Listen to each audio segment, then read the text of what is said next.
আল্লাহ দাওয়াত দিচ্ছে। একটা বান্দা এই আয়াত শোনার পর কত খুশি হওয়ার দরকার, আল্লাহ আমাকে দাওয়াত দিচ্ছে, তার ঘরের মধ্যে আমাকে বুলাইছে। শুধু দাওয়াতই দেয় নাই, বরং সেই ঘর পর্যন্ত যাওয়ার জন্য আল্লাহ পাক রব্বুল আলামিন ব্যবস্থাও করে দিচ্ছে। সুবহানাল্লাহ বলেন না? আচ্ছা, আপনি শুধু দাওয়াত দিলেন।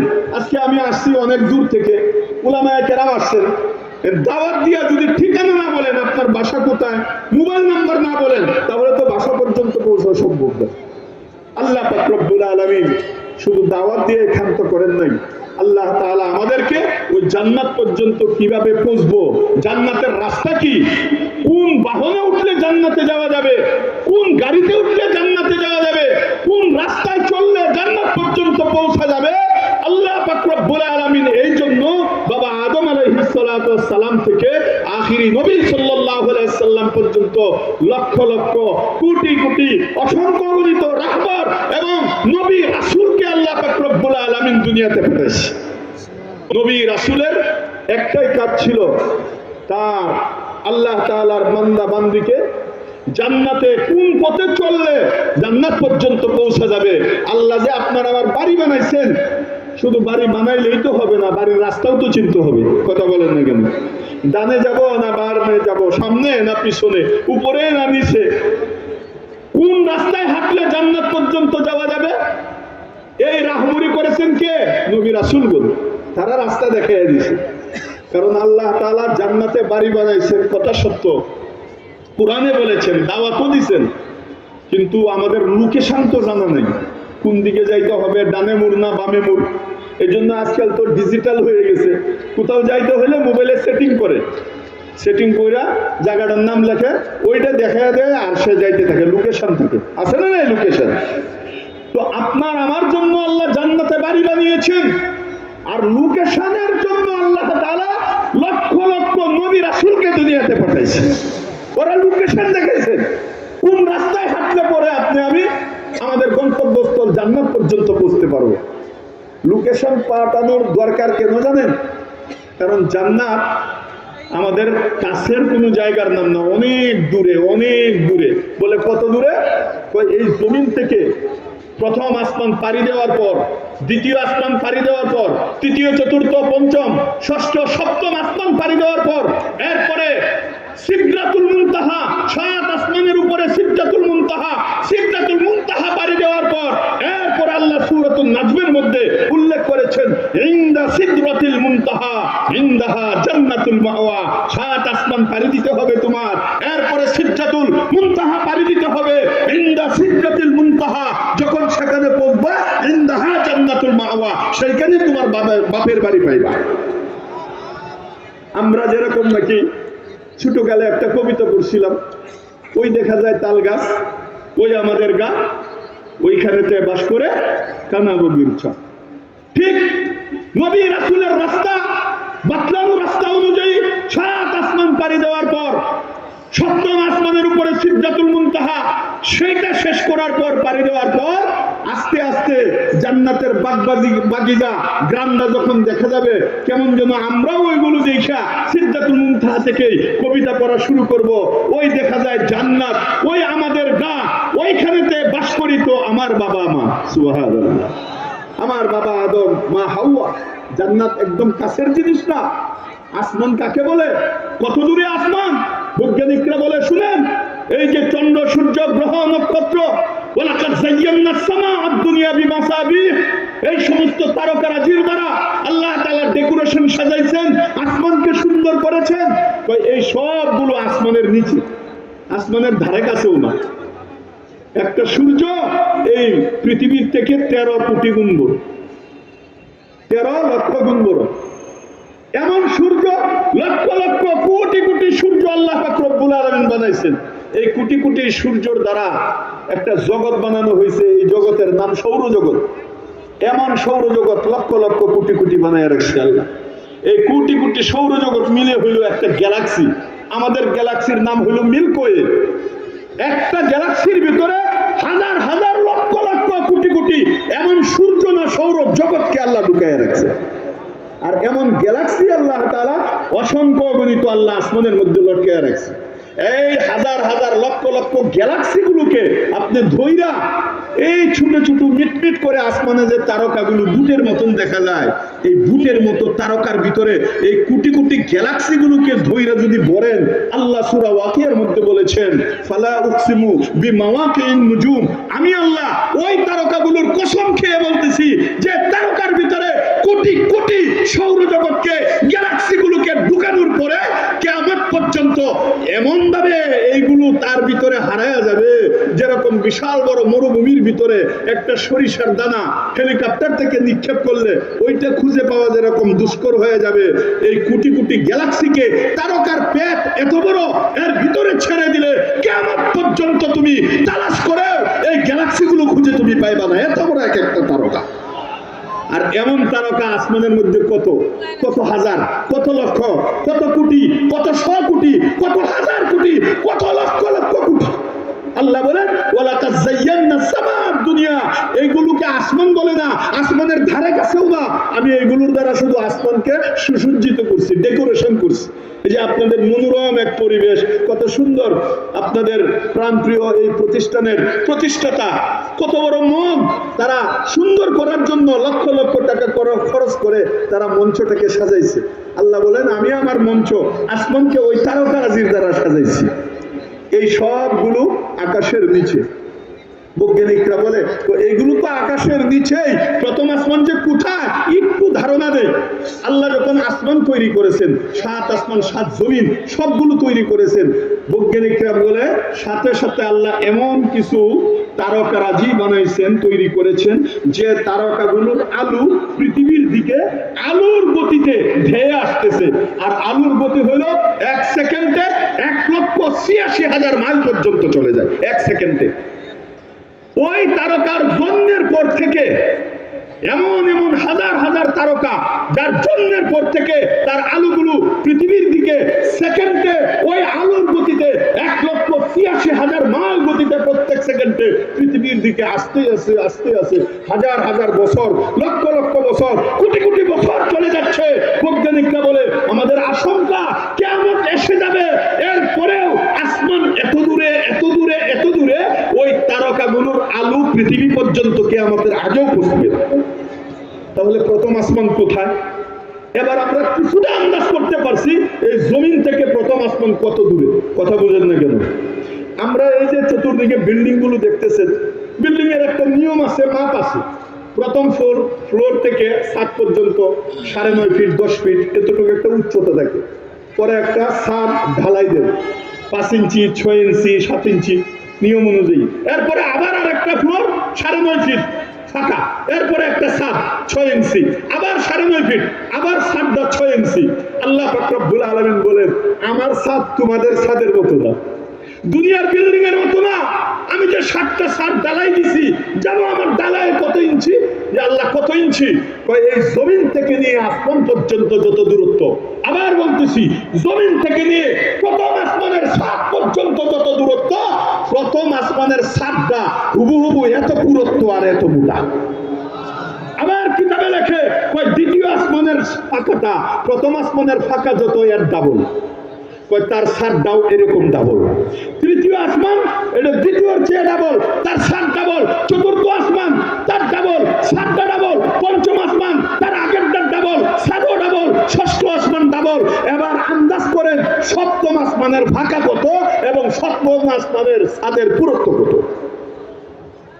এরপরে আল্লাহ তাআলা বলতেছেন জান্নাতে যাইবা, আরে শুনো শুনো, ইনদা সিদরাতুল মুনতাহা ইনদাহা জান্নাতুল মাওয়া। তোমার এই 7টা আসমান পাড়ি দিতে হবে, তোমার বাপের বাড়িতে আসতে হবে। 7 আসমান পাড়ি দেওয়ার পর এরপরে সিদরাতুল মুনতাহা। জানো সিদরাতুল মুনতাহা কত বড়? এই জমিন থেকে 7 আসমানের ছাদের শেষ পর্যন্ত যত বড়, সব মিলাইয়া যত বড়, একা সিদরাতুল মুনতাহা একাই এত বড়। ওইটা যখন পাড়ি দিবা, ইনদা সিদরাতুল মুনতাহা ইনদাহা জান্নাতুল মাওয়া, ওই সিদরাতুল মুনতাহার পরে হইল জান্নাতুল মাওয়া। এরপরে তোমার বাপের বাড়ি।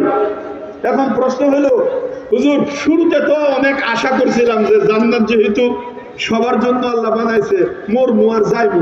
এবং যে উচার কথা কইলেন, সিঁড়ি কই পাবো, লিফট কই পাবো, ওই বাহন কোথায় পাবো, হেলিকপ্টার কোথায় পাবো, ওই রকেট কোথায় পাবো? আল্লাহ পাক রব্বুল আলামিন নৈরাশ করেন নাই। সবাই বলেন আলহামদুলিল্লাহ, আরো জুড়ে বলেন আলহামদুলিল্লাহ। আল্লাহ পাক রব্বুল আলামিন বলেন, ও বান্দা বান্দি, তুমি শুধু যদি একটা কাজ করো, আমার একটা কাজ, দ্বিতীয় কাজও করতে হবে না, শুধু একটা কাজ, তাহলে আমি রব্বুল আলামিন তোমাদের সাথে ওয়াদা করতেছি, তুমি শুধু একটা কাজ করবা, একটা কাজ করে মারা যাবা, কবরে আসবা, আমি মাওলা তোমাকে আমার জিম্মায় 7 আসমান সেকেন্ডের মধ্যে, চোখের পলক মারার আগে আগে 7 আসমান পাড়ি দিয়ে, সিদরাতুল মুনতাহা পাড়ি দিয়ে তোমাকে মুহূর্তে সেকেন্ডের মধ্যে জান্নাত পর্যন্ত পৌঁছায় দেব। তোমার সময় লাগবে না, গাড়ি আমি পাঠাবো, লিফট আমি পাঠাবো, হেলিকপ্টার আমি পাঠাবো, রকেট আমি পাঠাবো, তোমার জিম্মা হলো শুধু একটা কাজ করা। কয়টা? আরো জুড়ে বলতে হবে, কয়টা কাজ? আরো জুড়ে চিৎকার দিয়ে বলেন, আমাদের জিম্মায় কয়টা কাজ? একটি কাজ। সেই একটি কাজ কি? আল্লাহ তাআলা কোরআনে বলেছেন, একটা কাজ হইলো, একটা উদাহরণ দেই তাহলে বুঝবেন। কেউ যদি উপর থেকে নিচে পড়ে যায়, মুরব্বীরা বলতে পারবেন, আগের দিনে আমাদের এলাকায় কুয়া ছিল বেশি, এই ডিপ কল, এরকম পাম্পের কল এগুলো ছিল না, কারেন্ট ছিল না, কুয়া ছিল। কুয়া থেকে মানুষ পানি উঠাইতো, ঠিক কি ঠিক না? মাঝে মাঝে আবার অ্যাক্সিডেন্ট হইতো, কুয়ার মধ্যে মানুষ পড়েও যেত, পড়তো কিনা বলেন? হাদিসে আসছে, জমজম কূপের মধ্যে একটা হাফসি পড়ে মারা গেছিল, কুয়ায় মানুষ পড়ে মরে। এখন কেউ যদি কুয়ায় পড়ে যায়, এলাকার মুরব্বীরা দৌড়ে আসে, আইসা কি বলে, বাতিজা কান্দিস না, চিল্লাস না, মনোযোগ সহকারে আমাদের একটা কথা শুন। এই একটা কথা যদি তুই মানুষ আর ভালো করে শুনস, তোর কোনো টেনশন নাই। ওই শাসা আপনারা যা বলবেন, কারণ আমার তো রু বাই হয়ে যেতেছে, আমি তো পানির মধ্যে হাবুডুবু খাইতেছি। কি করতে হবে বলেন? কই শুধু একটা কাজ, আর সেটা হলো আমরা এই যে দেখ মজবুত একটা রশি আমরা ছাড়বো, রশি ছাড়বো, আর পুরো এলাকাবাসী রশির মধ্যে ধরে রাখবো, তোর কোনো টেনশন নাই। তোর শুধু একটা কাজ হইলো রশির মধ্যে মজবুত করে আঁকড়ায় ধরে রাখবি, এটা ছাড়িস না। দেখ এই রশি যদি ছাইড়া দেস আর আবার পড়ে যাস, আর জীবনে এই কুয়া থেকে উঠতে পারবি না। ঠিক কি ঠিক না? জুড়ে বলেন ঠিক কি ঠিক না? আবার মুরব্বীরা বলে, কয় দেখ কিছুক্ষণ উঠার পরে যদি আবার ছাইড়া দেস, তাহলে হাত পায়ের সালমাল কিন্তু যাইব, খালি জ্বলবি, মলম পাইবি না। আর যদি মাঝখানে উঠার পর ছাইড়া দেস, হাত পাও ভেঙে যাবো। আর যদি একেবারে কাছে আসা পরে রশি ছাইড়া দেস, একের মাথা মুতা হাড্ডি উড্ডি এমন ভাবে ভাঙবে দুনিয়ার মানুষ, তখন রশি ফালাইলে রশি ধরার মতো তোর শক্তি থাকবে না, হাত থাকবে না। ঠিক কি ঠিক না বলে? ঠিক। আল্লাহ পাক রব্বুল আলামিন আমাদেরকে কোরআনে এই কথাই কেমন যেন বলতেছেন, ও দুনিয়ার মানুষ, তোমার বাবা মার বাড়ি ছিল অনেক উপরে জান্নাতে, সিদরাতুল মুনতাহার উপরে, সেখান থেকে আল্লাহ তাআলা আমাদেরকে দুনিয়া নামক কুয়ার তলার মধ্যে আল্লাহ ফেলাই দিয়েছে। আমরা এখন কোথায় আছি? কুয়ার তলায়, দুনিয়া নামক কুয়ার তলায়। তো আল্লাহ তাআলা ডাক দিয়া বলেন, আমি তোমাদের জন্য ওই জান্নাতে উঠার একটা ব্যবস্থা করছি। সেই ব্যবস্থা কি? ওরা যায় লোক সবাই ওইদিকে তাকায় রয়েছে, এদিকে খেয়াল করে, আসল কথা দেখতে যাবো। আমার দিকে তাকান, তাকাইছেন? সবাই তাকাইছেন? আল্লাহ পাক এইরকম ভাবে আমাদেরকে বলতেছেন যে দেখো, তোমরা যেহেতু দুনিয়া নামক কুয়ার তলার মধ্যে পড়ে গেছো, তোমাদেরকে ওইখানে উঠানোর জন্য তোমাদের দুনিয়ার নিয়ম অনুযায়ী আমি মাওলাও তোমাদের জন্য একটা রশি ছেড়ে দিছি। সুবহানাল্লাহ বলুন, আরো জুড়ে বলেন সুবহানাল্লাহ। এবং রশি ছেড়ে দেওয়ার পর আল্লাহ কোরআনের মধ্যে ডাক দিয়া বলতেছেন, ও দুনিয়ার মানুষ, যদি তোমাদের জন্য আমি নিজ হাতে যে জান্নাতে বাড়ি বানাইছি সেখানে যদি যেতে চাও, একটাই রাস্তা, একটাই কাজ, সারা জিন্দেগি তোমার একটাই আমল করতে হবে। সেই আমলের বিপুল অন্যতা হইলে ওই জান্নাতে আর উঠতে পারবে না। সেই আমলটা হলো ওয়াতাসিমু বিহাবলিল্লাহ, আমি একটা রশি পাঠাইছি এই কুয়া থেকে তোমাদেরকে উঠার জন্য, যেই এই রশির মধ্যে আঁকড়ায় ধরবা। মনে রাখো, রশির এক মাথায় তুমি ধরে রাখবা, আর রশির আরেক মাথায় আমি আল্লাহ ধরে রাখছি।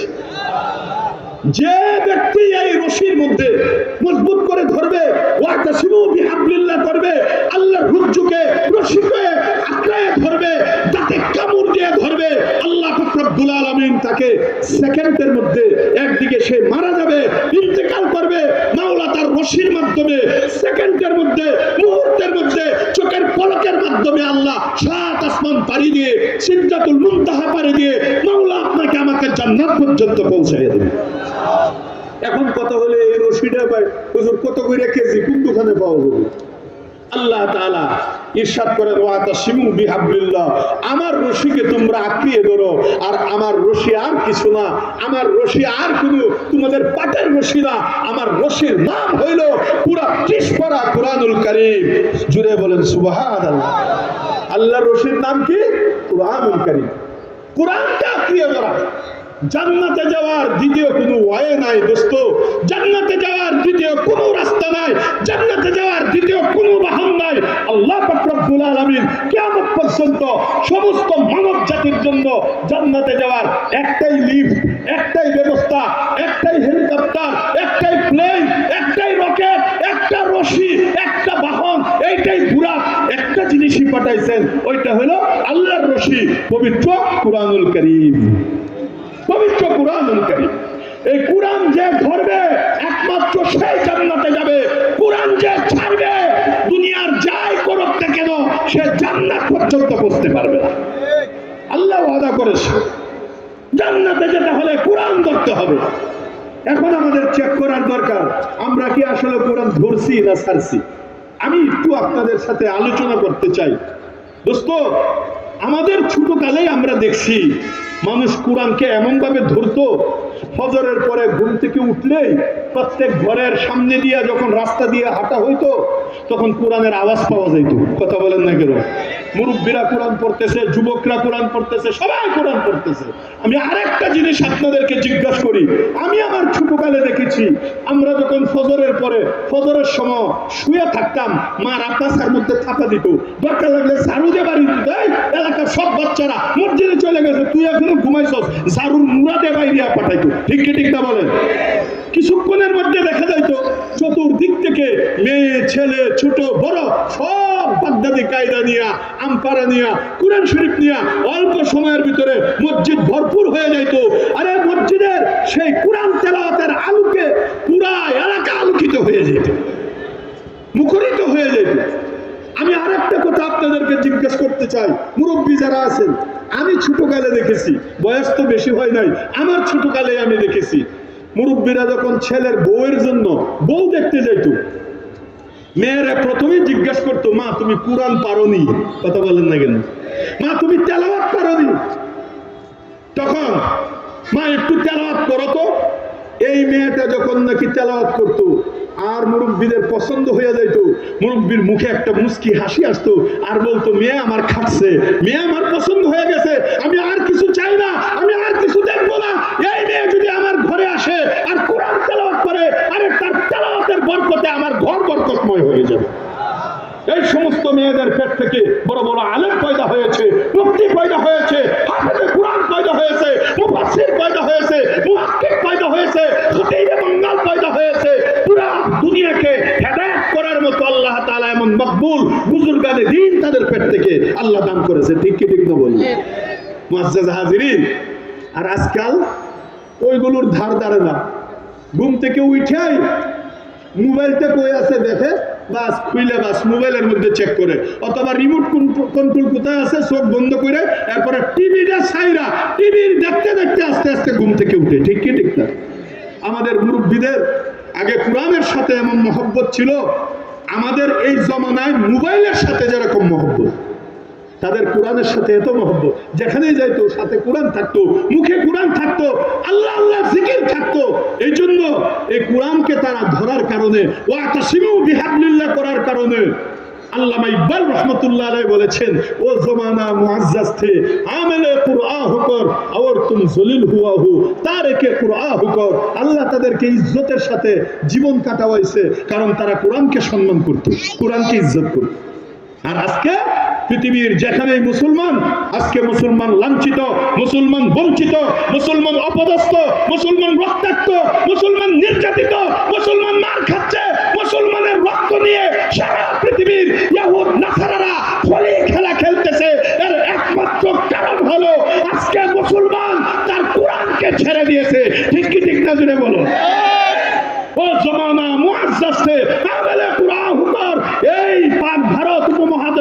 মুসলমানরা 850 বছর পর্যন্ত ইসলামী অনুশাসনে এই দেশ চালাইছে।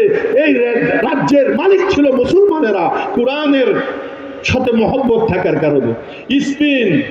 স্পেন, আন্দোলুস 800 বছর পর্যন্ত মুসলমানরা রাজত্ব করেছে। পুরা পৃথিবী মুসলমানরা আঙ্গুলের ইশারায় তারা ঘুরাইছে। আর এখন একটা সিটের জন্য, কয়েকটা ভোটের জন্য আরে মানুষের পায়ে ধরে, হাতে ধরে, তাদের ধরে ধরে ঘুরে নিজের ইজ্জত নিজে রাস্তার মধ্যে বুলুণ্ঠিত করতেছে। ঠিক কি ঠিক না বলেন? পুরা দুনিয়ার মুকুট ছিল আমাদের হাতে, রাজত্ব ছিল আমাদের হাতে। একমাত্র কারণ হলো কোরআনের উপরে আমল করার কারণে, কোরআনকে মহব্বত করার কারণে। এই জন্য মুআজ্জাজ হাজিরিন, আমার চিঠি আইসা পড়ছে, নাইমে যাইতে হবে। বক্তা আরেকজন আইসা পড়ছে, লাস্টে একটা দাওয়াত দিয়ে যায়। এই দাওয়াতটা নিয়ে আজকে বাড়িতে যাইবেন। সেটা হলো আমরা যে অশান্তিতে, আপনি অশান্তিতে, পুরো দেশ অশান্তিতে, ব্যক্তিরা অশান্তি, পারিবারিকভাবে অশান্তি, সামাজিকভাবে অশান্তি, রাষ্ট্রীয়ভাবে অশান্তি, সব জায়গায় পেরেশানি আর পেরেশানি। এই পেরেশানি থেকে উত্তোলন, এই পেরেশানি থেকে ফিরে আসার, এই পেরেশানি থেকে ঘুরে দাঁড়াবার একটাই রাস্তা। এই আমলটা আপনাদেরকে দিয়ে আমি শেষ করে দিব। কি রাস্তা? কোরআনের সাথে সম্পর্ক করতে হবে। কোরআনের সাথে সম্পর্ক করার 3টি আমল। কয়টি আমল? জুড়ে বলেন, কয়টি আমল? 1 নম্বরে হলো তাজিমে কোরআন। আমার সাথে সাথে বলেন তো। 1 নম্বরে তাজিমে কোরআন বলেন। 2 নম্বরে তালিমে কোরআন বলেন, তালিমে কোরআন। আর 3 নম্বরে তাজিমে হামিলিনে কোরআন। এই 3টা কাজ যে ব্যক্তি করবে, আমি আল্লাহর উপর ভরসা রেখে বলতে পারি, আপনাকে আল্লাহ তাআলা দুনিয়াতেও শান্তি দিবে, মৃত্যুর সময় কালিমা নসিব করাবে, আরে কবরের মধ্যে জান্নাতের আলোর দ্বারা আলোকিত করবে, আর ডান হাতে আমল নামা দিবে। আল্লাহ পাক রব্বুল আলামিন ফুলসিরাত বিজলির আকারে পার করাবে, আরে মিজানের পাল্লা আল্লাহ ভারী করে দিবে, আর ডান হাতে টিকেট দিয়ে বিনা হিসাবে আল্লাহ জান্নাত পর্যন্ত পৌঁছাইবে। এই কোরআনের ব্যাপারে 3টি কাজ যদি কেউ করতে পারে, সংক্ষেপে বলতেছি। 1 নম্বরে তাজিমে কোরআন। তাজিমে কোরআন মানে কোরআনকে ইজ্জত করা, কোরআনকে সম্মান করা। অনেক হাজার হাজার এমন ঘটনা আছে, লেখাপড়া জানতো না কিন্তু কোরআনকে সম্মান করতো, কোরআনকে চুমু খাইতো, কোরআনকে মাথায় রাখতো। এরপরে মারা যাওয়ার পরে, এই লোকটা মারা যাওয়ার পরে বিশ্ববিখ্যাত বুজুর্গ স্বপ্ন দেখছে, তোমার সাথে আল্লাহ কেমন ব্যবহার করছে। হুজুর দরাই তো খেয়ে গেছিলাম, আমার আমল নামায় তো তেমন নামাজ নাই, রোজা নাই, সূরা কেরাত জানি না, কোরআন তো পড়তে জানি নাই, অক্ষরও জানি নাই। এরপরে আল্লাহ তাআলা আয়েশা বলতেছে, কিন্তু তুমি তো দরাই খেয়ে গেছিলা, তোমার তো জাহান্নাম ছাড়া কোনো উপায় নাই, কিন্তু একটা আমলের কারণে আজকে আমি তোমাকে মাফ করে দিলাম। সে আমলটা কি? সে প্রত্যেক দিন ঘুমানোর আগে আল্লাহর কালামটা তক্তা থেকে নামায়া চোখের মধ্যে বসা দিত, বুকের মধ্যে বসা দিত, আল্লাহর কালামটাকে আতাইতো, আর চোখ দিয়ে গড়গড় করে পানি ঝরাইতো, আর বলতো, হাদা কালামু রাব্বি, হাদা কালামু রাব্বি। এটা আমার মাওলার চিঠি, এটা আমার মাওলার কথা, এটা আমার মাওলার সংবিধান। আল্লাহ পাক রব্বুল আলামিনের এই আযমতের সাথে যখন বুকে বসা দিত, চোখের মধ্যে বসা দিত, চোখ দিয়ে টপটপ করে পানি ঝরতো, মাওলা তাআলা যখন দেখলেন আমার কোরআনকে এত ইজ্জত করে এই বান্দা, আমার কোরআনকে এত সম্মান করে, এই আযমতে কোরআনের কারণে আল্লাহ তাকে মাফ করে দিয়েছে। এরকম হাজার হাজার ঘটনা। আর 2 নম্বর হলো তালিমে কোরআন। আমরা কোরআনকে ইজ্জত করব। আর কোরআনকে ইজ্জত করা মানে কোরআন শরীফটাকে ইজ্জত করা, যার সিনার ভিতরে কোরআন তাকে ইজ্জত করা মানে কোরআন ইজ্জত করা, যারা কোরআন শিখায় তাদেরকে ইজ্জত করা মানে কোরআন ইজ্জত করা, যে প্রতিষ্ঠানে কোরআন শিখায় ওই প্রতিষ্ঠানকে ইজ্জত করা মানে কোরআনকে ইজ্জত করা। 2 নম্বর হলো তালিমে কোরআন। বলেন 2 নম্বর কি? তালিমে কোরআন, অর্থাৎ কোরআন শিখা। ওয়াতাসিমু, কোরআনকে ধরার এই আরেকটা ব্যাখ্যা হলো কোরআন শিখা।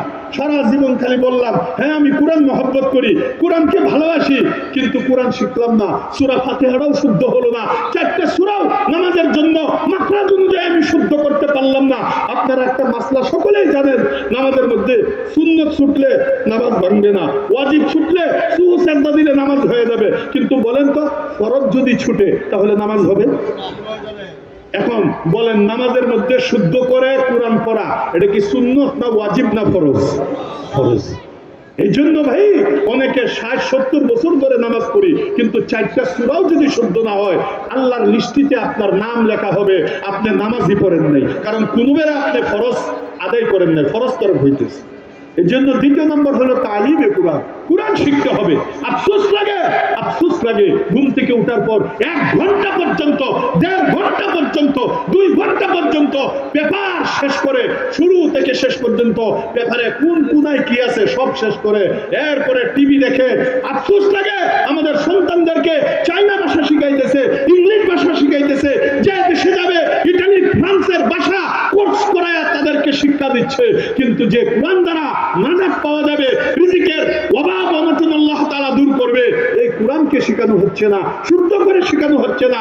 এই কোরআন নামাজের মধ্যে যে কোরআন শুদ্ধ না হইলে নামাজই হবে না, 4টা সূরা পর্যন্ত শেখানো হচ্ছে না। বলেন ওরা কি কোরআনকে ধরছে? কথা বলেন না কেন? এরা কি কোরআনের রশিকে ধরছে? এই জন্য দ্বিতীয় নম্বর তালিমে কোরআন। কোরআন শিখতে হবে। যে যেখানে আছেন, ইমাম সাহেবের কাছে হোক, মুয়াজ্জিনের কাছে হোক, আপনার ছেলে হাফেজ হয়েছে ভালো কথা, আপনার মেয়ে হাফেজা আলেমা হয়েছে ভালো কথা, কিন্তু আপনার অবস্থা কি? হুজুর সাল্লাল্লাহু আলাইহি সাল্লাম তো ফাতেমা রাদিয়াল্লাহু তাআলা আনহাকে বলছিলেন, ইয়া ফাতিমা আনকিজি নাফসাকি মিনান নার ফাইন্নী লা উগনি আনকি মিনাল্লাহি শাইআ। ফাতেমা, তুমি আমল কইরা তোমার জান্নাত তুমি কামাও, আমি বিশ্বনবী হওয়া সত্ত্বেও তোমাকে কিন্তু আমি কোনো উপকার করতে পারবো না। বিশ্বনবী তার মেয়েকে এই উত্তর দিয়েছে। এই জন্য আমার যদি সূরা ঠিক না থাকে, কোরআন ঠিক না থাকে, শুধু আমার ছেলে হাফেজ হইলে ওই আশায় 10 জন লয়ে যাবো, আমারও লয়ে যাবো, আমারও তো ভাই কাঠগড়ায় দাঁড়াইতে হইব। আমার বেসিকটা তো ঠিক রাখতে হবে। কথা বলেন না কেন? আমার মূল জিনিসটা তো ঠিক রাখতে হবে, আমার ঈমান ঠিক রাখতে হবে, কোরআন শুদ্ধ রাখতে হবে, এরপরে না তার সুপারিশ। এই জন্য দ্বিতীয় নম্বরে হলো তালিমে কোরআন। সবাই কোরআন শিখবো তো ইনশাআল্লাহ। তৃতীয় নাম্বার লাস্ট, এটা হলো তাজিমে হামিলিনে কোরআন। যারা কোরআনের ধারক বাহক, এই যে আপনাদের ছেলেরা এই দারুল আবরার মাদ্রাসায় পড়তেছে, উস্তাদ আসাতাজে কেরাম, তারা হলো হামিলিনে কোরআন। তাদেরকে তাজিম করতে হবে, তাদেরকে ইজ্জত করতে হবে, শিক্ষককে ইজ্জত করতে হবে। দুঃখের সাথে একটা কথা বলি, আজকাল এই ছোট্ট ছাত্রকে একটু যদি শাসন করে অথবা একটা ধমক দেয়, হায় হায় এমন এক জমানা গেছে, আমরা যখন লেখাপড়া করতাম মা বাবা যায় হাতে ধইরা মাদ্রাসার মধ্যে ফিক্কে বাইরে ফেলাই দিত, হুজুর গুস্ত আপনার, হাত দিয়ে আমার। কথা বলে না কেন? একটা শব্দ করার আমাদের ক্ষমতা ছিল না। উস্তাদ যদি শাসন করতেন আর বাসায় যায় বিচার দিতাম, ওইখানে ঝাড়ু দেবাই যেত, তুই উল্টা পাল্টা করছস কেন, এই জন্যই তো তুই মার খাইছ। ওইখানে বলার হিম্মত ছিল না। এই জন্যই আজকাল যে উলামায়ে কেরামকে দেখতেছেন, ওরা মানুষের মতো মানুষ হইছে উস্তাদের সাথে আদব রক্ষা করার কারণে, গার্ডিয়ানরা তাদেরকে মান্য করার কারণে। তাজিমে হামিলিনে কোরআন, এই হামিলিনে কোরআন আসাতাজে কেরাম, উলামায়ে কেরামকে ইজ্জত করার কারণে আজকে তাদের সন্তান আলেম হাফেজ হয়েছে। আর আজকে কি করে? একটা ছেলেকে টুক্কা দিলে, একটা ছেলেকে ধমক দিলে, বকা দিলে, মেম্বার সহ, চেয়ারম্যান সহ, ঘরের বউ সহ কোমরের মধ্যে শাড়ি পেঁচাইয়া মাদ্রাসার ভিতরে ঢুকে পড়ে। বকা বকি কত কিছু দুঃখজনক ঘটনা। কিছু জায়গার মধ্যে হাত উঠাইতেও দেখি উস্তাদের উপরে। এরপরে দেখা যায় 2-3 সপ্তাহ পরে এই ছেলেগুলো হিরুনসি হয়, মদখুর হয়, ইয়াবাখুর হয়, বাবাখুর হয়। এই ছেলেরা এর শিক্ষার হয়, এই মেয়েরা ওই ছির মতো মেয়ে হয়। এই ছেলে মেয়েরা তাদের বাবারে জব করে আর মার পেটের মধ্যে লাঠি দিয়ে তার রূহ বের করে। উস্তাদের সাথে বিয়াদবি করবা, মনে রাখো ছেলে মেয়ের ভবিষ্যৎ শেষ, তোমাদেরও ভবিষ্যৎ শেষ। হাসিনা দুনিয়া ওয়ালা আখিরা, না দুনিয়া না আখিরা।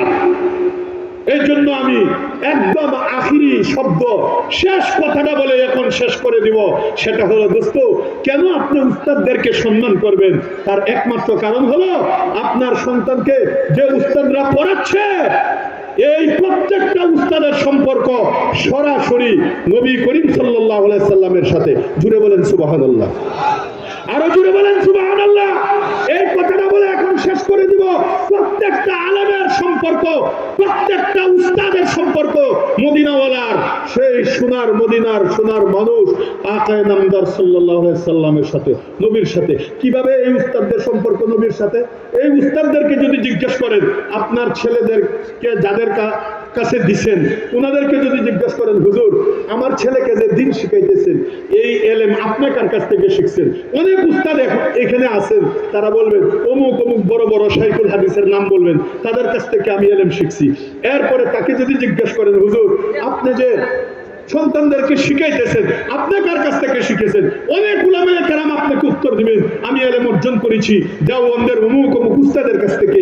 আপনি দেওবন্দের হুজুরকে যদি জিজ্ঞেস করেন হুজুর এই দারুল আবরারের মধ্যে যে শিক্ষাটা দেওয়া হয় এটা আপনি কার কাছ থেকে শিখেছেন? দেওবন্দের আমার অনেক উস্তাদ এমন আছেন, আপনাকে উত্তর দিবেন আমি এই এলেম অর্জন করেছি আমার উস্তাদে মুহতারাম।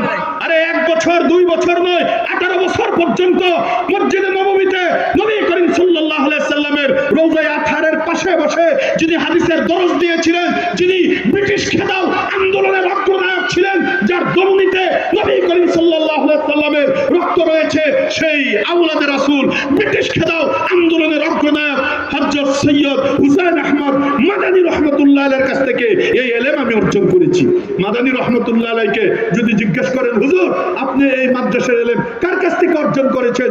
মাদানী রাহমাতুল্লাহ আলাইহি আপনাকে উত্তর দিবেন যে আমি ইলম অর্জন করেছি আমার উস্তাদে মুহতারাম শাইখুল হিন্দ মাহমুদ হাসান দেওবন্দি রাহমাতুল্লাহ আলাইহির কাছ থেকে। আপনি যদি তাকে জিজ্ঞাসা করেন হুজুর এই দারুল আবরারের ইলম আপনি কার কাছ থেকে অর্জন করেছেন? তিনি আপনাকে উত্তর দিবেন আমি এই মাদ্রাসার ইলম অর্জন করেছি আমার উস্তাদে মুহতারাম হযরত কাসেম নানুতুবি রাহমাতুল্লাহ আলাইহির কাছ থেকে। আপনি যদি তাকে জিজ্ঞাসা করেন তিনি আপনাকে উত্তর দিবেন আমি এই মাদ্রাসার ইলম অর্জন করেছি আমার উস্তাদে মুহতারাম হযরত শাহ আব্দুল গনি আল মুজাদ্দিদি রাহমাতুল্লাহ আলাইহির কাছ থেকে। আপনি যদি তাকে জিজ্ঞাসা করেন তিনি আপনাকে উত্তর দিবেন আমি এই মাদ্রাসার ইলম অর্জন করেছি আমার উস্তাদে মুহতারাম হযরত শাহ ইসহাক মুহাদ্দিসে দেহলভী রাহমাতুল্লাহ আলাইহির কাছ থেকে। আপনি যদি তাকে জিজ্ঞাসা করেন তিনি আপনাকে উত্তর দিবেন আমি এই মাদ্রাসার ইলম অর্জন করেছি আমার উস্তাদে মুহতারাম হযরত শাহ আব্দুল আজিজ মুহাদ্দিসে দেহলভী রাহমাতুল্লাহ আলাইহির কাছ থেকে। আপনি যদি তাকে জিজ্ঞাসা করেন তিনি আপনাকে উত্তর দিবেন আমি এই মাদ্রাসার ইলম অর্জন করেছি আমার রুহানি পিতা আমার জিসমানি পিতা মাসনাদুল হিন্দ হযরত শাহ ওলিউল্লাহ মুহাদ্দিসে দেহলভী রাহমাতুল্লাহ আলাইহির কাছ থেকে। ধারাবাহিকভাবে এরকম জিজ্ঞাসা করতে করতে আপনাকে বলবে আমি এই ইলম অর্জন করেছি এমন এক হাস্তির কাছ থেকে যিনি আমিরুল মুমিনিন ফিল হাদিস আবি আব্দুল্লাহ মুহাম্মদ ইবনে ইসমাঈল ইবনে ইব্রাহিম আব্দুল মুগীরা আব্দুল বাকরিসবা আল-জুফি আল-ইয়ামানি ইমাম বুখারী রাহমাতুল্লাহ আলাইহির কাছ থেকে। আপনি যদি ইমাম বুখারী রাহমাতুল্লাহ আলাইহিকে জিজ্ঞাসা করেন হুজুর এই দারুল আবরার দারুল আবরারের মধ্যে যা শিক্ষা হয় এই ইলম আসমানি ইলম আপনি কার কাছ থেকে শিখেছেন? ইমাম বুখারী রাহমাতুল্লাহ আলাইহি আপনাকে উত্তর দিবেন আমি শিখেছি আমার উস্তাদে মুহতারাম হুমায়ুনী রাহমাতুল্লাহ আলাইহির কাছ থেকে। তাকে যদি জিজ্ঞাসা করেন তিনি আপনাকে উত্তর দিবেন আমি শিখেছি আমার উস্তাদে মুহতারাম হযরত ইহইয়া বিন সাঈদ আল আনসারী রাহমাতুল্লাহ আলাইহির কাছ থেকে। আপনি যদি তাকে জিজ্ঞাসা করেন তিনি আপনাকে উত্তর দিবেন আমি এই ইলম অর্জন করেছি আমার উস্তাদে মুহতারাম সুফিয়ান রাহমাতুল্লাহ আলাইহির কাছ থেকে। আপনি যদি তাকে জিজ্ঞাসা করেন তিনি আপনাকে উত্তর দিবেন আমি এই মাদ্রাসার ইলম অর্জন করেছি আমার উস্তাদে মুহতারাম মুহাম্মদ ইবনে ইব্রাহিম আত-তাইমি রাহমাতুল্লাহ আলাইহির কাছ থেকে। আপনি যদি তাকে জিজ্ঞাসা করেন তিনি আপনাকে উত্তর দিবেন আমি এই মাদ্রাসার ইলম অর্জন করেছি আমার উস্তাদে মুহতারাম হযরত আলকামা ইবনে ওয়াক্কাস আল-লাইসি রাহমাতুল্লাহ আলাইহির কাছ থেকে।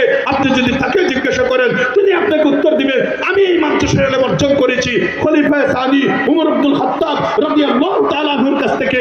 আপনি যদি তাকে জিজ্ঞাসা করেন তিনি আপনাকে উত্তর দিবেন আমি এই দ্বীনি ইলম এই মাদ্রাসার ইলম এই তাফসীরের ইলম কোরআনের ইলম হাদিসের ইলম অর্জন করেছি আকায়ে নামদার তাজদারে মদিনা মুহাম্মদুর রাসূলুল্লাহ সাল্লাল্লাহু আলাইহি সাল্লামের কাছ থেকে।